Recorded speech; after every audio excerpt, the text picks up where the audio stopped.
Here's a message to younger strength coaches. Obviously, most strength coaches are younger than me at this point, right? So as I go into it'll be 26 years since my first paid coaching gig. This February will make 26 years. Wow. And I'm going to comment on something here. I'm going to say that I'm very, very grateful that social media didn't exist whenever I was first starting out. Now, why? Well, first off, I have a lot of sympathy for the younger generations, actually, in terms of social media. You see, in my time, and I know this is an old man yelling at clouds kind of thing, but actually, I really have empathy here. We didn't have cell phones, and we didn't have cameras, and we didn't have social media. So when you did something stupid, the only people who knew that you did something stupid were the people who were there. So, like, if I said something stupid in front of my friends just laughed at me and were like, "You're such an idiot." And, that was the end of it. Now, if you do something stupid, someone catches it on their cell phone and it gets posted on the internet and all kinds of dumb stuff like that. I mean, we look at these gym fails and it's like, dude, you know how many times I did stupid shit in the gym? But no one had a camera. So there's no videos of Chad getting pinned under, like, oh, I think I'm going to try to squat 455 today and getting stapled to the floor. And, the power rack obviously saving you because of the safety pins. But, those dumb movements, falling off a pull-up bar. Yeah. You jump up and your hands are all sweaty and, you're not tall enough to reach the pull-up bar. So you jump up, you grab a hold of it and slip right off. And everyone laughs at you and you look like an idiot. But you look like an idiot to what, 4 or 5 people that saw it? Yeah. So anyways, the point being here, young strength coaches, you guys post your opinions. And I appreciate your opinions. I do. I understand where you're coming from. Because when I was first starting out, I thought to myself, all these older guys are dumb too. I thought the same thing. I'm very open and honest here, and I don't even like admitting it, but there was a point in time where I thought West Side and it was everything that was wrong. I was like, that is so dumb. Why would you have a max effort day, and why would you use bands and chains, and why are you box squatting, and why are you wearing gear and all this stuff like that? And I thought that was dumb. So I'm sure that had social media existed, I would have made some post about how Louis Simmons is dumb, or Mike Boyle. Right? Mike Boyle, he doesn't back squat. That's so dumb. And I actually still disagree with Mike, although I agree with Mike, right? So Mike says that the limiting factor in the back squat is your back, not your legs. And I say, yes, exactly. And that's why you should back squat, because you want to have a strong back. But no, he's not wrong. The limiting factor is usually, your ability to stabilize your pelvis and its core strength, because you can leg press far more than you can squat. But that's my argument for why you should squat. And so, I probably would have made a post at some point in time where I was like, Mike Boyle's dumb. Okay. Here I am in my 40s. And as I mentioned, 26 years of coaching. And I look back at this stuff and I'm like, wow, Mike Boyle actually has a lot of really great points. I agree with probably 99.9% of what Mike Boyle says. And as far as Louis is concerned, maybe I disagree with him on a couple of things, but again, like probably 99.9% I agree with. Okay.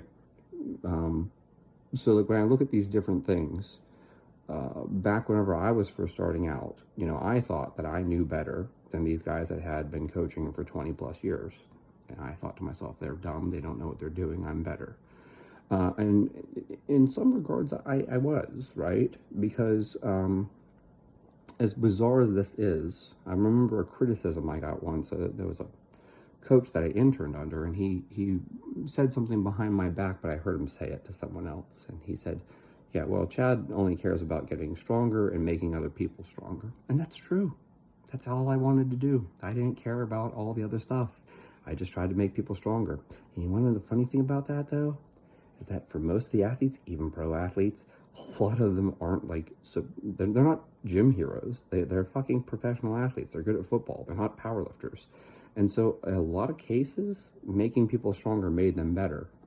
So I just got lucky. Not because I understood what I was doing. I just happened to be doing the right thing because most people just needed to get stronger. Now, there are certainly some athletes who, they already have adequate strength. You have to work on other attributes. But for me, it was like, yeah, we'll just get stronger. It'll make you run faster. And oftentimes it worked because I just got lucky. Not because I understood what I was doing, just because I just got lucky, okay? And so today I see young coaches posting stuff like, Squat U is dumb, and Joel Seedman is dumb, and, whatever it is that they're attacking, knees to toes guy, or whatever his thing is, Ben Patrick, knees over toes. He's dumb. No, he's not. No, he's not. Mike Boyle's not dumb. Louis Simmons isn't dumb. Aaron Horschig is not dumb. Ben Patrick is not dumb. Joel Seedman is not dumb. These are not dumb people. These people have an alternative approach to things than you do, maybe, right? But they're certainly not dumb. It's like when people tell me that Mark Rippetoe is dumb, and I'm like, okay, why? And then they bring up something that's political, like they don't like his political opinion, and it's like, well, I have no clue what his political stance is on anything, actually, for that matter. But I do know that the guy says, hey, basic barbell movements allow you to move the most weight, and they're stable, therefore you can build the most strength. And that's not an incorrect statement. A bench press allows you to move a lot of weight. A low bar back squat allows you to move a lot of weight. A deadlift allows you to move a lot of weight. These are stable movements. You will always be able to back squat a larger load, right, than you can front squat. Or you will be able to deadlift a larger load than you can, clean. So no, he's not wrong.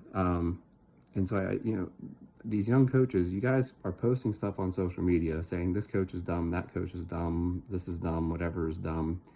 And the reality is that I had the same thoughts when I was your age. I had the same thoughts when I was first starting out. I thought everyone else was dumb.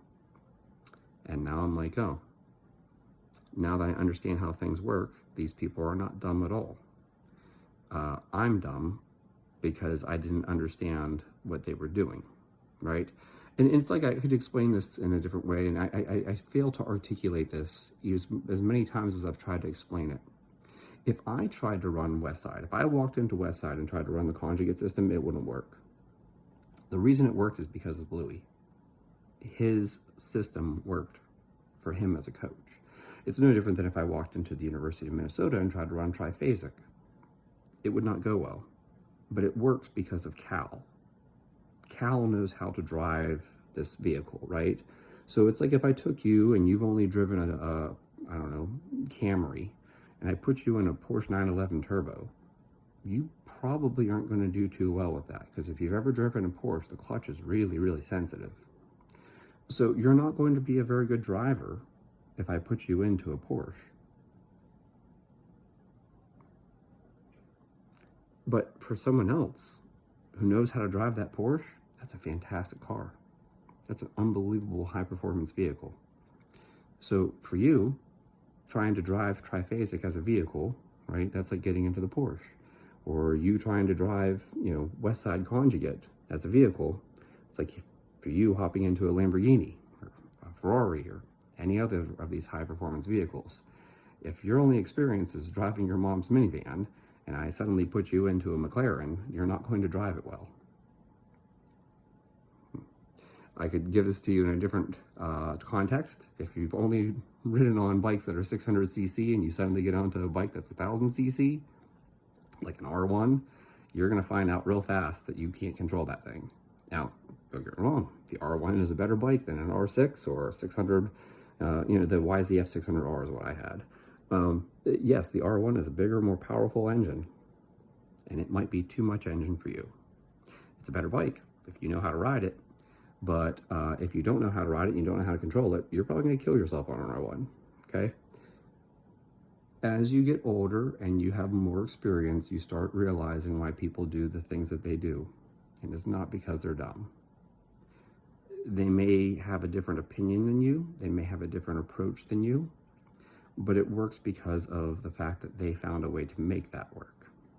I hope that makes sense. It's really a very difficult concept to express to people. But the point here that I'm trying to share with you is that for you young coaches out there, and I have nothing but sympathy for you, I really do. I am so glad I didn't have social media where I could say stupid things that would be stuck there online forever. No one screenshotted, the Chad comment whenever I said, oh, that's fucking dumb. That didn't happen because we didn't have social media and cell phones. So the thing I'm going to point out to you is that maybe, perhaps, maybe these people, like Aaron and Squat U, they're not dumb. I know you think they're dumb right now because it doesn't match up with what your experience has been thus far. But you will find out very quickly as you progress through your years of coaching that a lot of these people that you thought were dumb, they just simply had more experience than you. And that was why they had the perspective and the opinions that they had. So it's very different training a pro athlete than it is training Gen Pop. It's very different training a D1 athlete than it is training a D3 athlete. These things are very, very different. And so, for me, I had all this experience working with high school and, college athletes, and then I get into working with pro athletes, and I come in there thinking I know what I'm doing because I've had so much success at the other levels, and I realized very quickly, oh shit, these guys are different. And then I understood why some of these coaches were doing the things that they were doing. It's like, you don't bench press with a pitcher. I mean, he's only making a few $1 million a year to throw a ball. Why wouldn't we just bench press and overhead press? Right, because his shoulder is worth more than you're going to make in your entire career. That's why you don't bench press. So you find out real quickly. There's a lot of things that logically you would want to bench press, right? You'd want to overhead press. And then you realize that we don't create talent, they just recruit talent at that level. So it's your job to not get them injured. Yeah, that's why a lot of things are the way they are. So anyways, that's the thing I want to share with you guys, to you younger coaches out there. I understand why you feel the way you feel. I felt that way at one time too. And now I understand that those people were not dumb. They had a different context, they had a different experience, they had a different perspective, and they understood things that I hadn't experienced yet. And so if you think something is dumb, maybe pump the brakes and think about it for a little bit, that maybe they are in a different context than you are. They're in a different situation, a different environment.